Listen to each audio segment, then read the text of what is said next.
हवेली की भूतिया रातें। बड़ी पुरानी हवेली गांव के किनारे स्थित थी, जिसे सभी लोग बचपन से ही भूतिया मानते थे।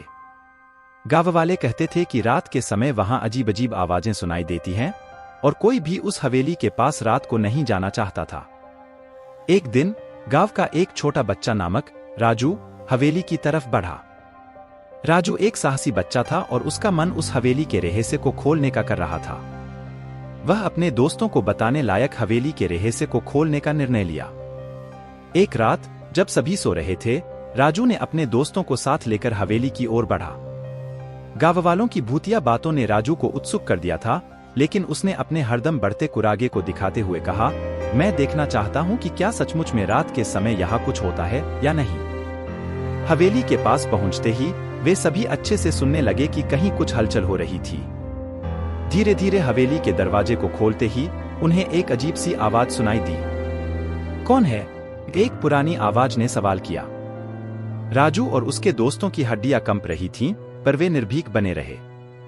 उन्होंने उत्तर दिया, हम गांव वाले हैं और हम जानना चाहते हैं कि इस हवेली में रात को कौन कौन से रहस्यमय घटनाएं होती हैं। धीरे धीरे उन्होंने हवेली के अंदर कदम बढ़ाया और एक पुराना अंधेरे कमरे में पहुंचे। कमरे में थी एक औरत जो बहुत ही पुरानी और रहस्यमय दिख रही थी। वह उनसे कहने लगी, तुम कौन हो और यहां क्या कर रहे हो?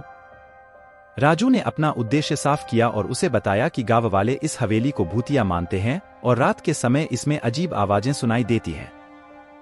वह पुरानी औरत हंसी में भरी बोली, तुम्हें कुछ नहीं दिखाई देगा, लेकिन तुम जिसको चाहो उसका सच सुन सकते हो। उसने उन्हें एक पुरानी किताब दी और कहा, यह किताब तुम्हें हवेली के रहस्य का सीधा समर्थन करेगी। लेकिन सावधान रहना, क्योंकि हर वक्त की यात्रा में कुछ अजीब होता है। राजू और उसके दोस्तों ने किताब में पढ़ना शुरू किया और उन्हें समझ आया कि हवेली एक समय की यात्रा का एक स्थान है।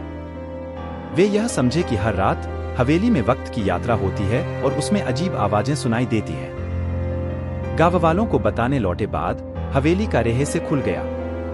अब हर रात गांव वाले हवेली में वक्त की यात्रा का आनंद लेते हैं और उन्हें वहां सुनाई देने वाली आवाजें खौफनाक नहीं लगती।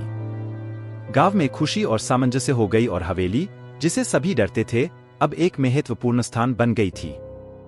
राजू ने अपने साहस और उत्साह से गांव को एक नए दृष्टिकोण से देखने का मौका दिया और सभी को यहाँ की रहस्यमय दुनिया का आनंद लेने का अवसर मिला।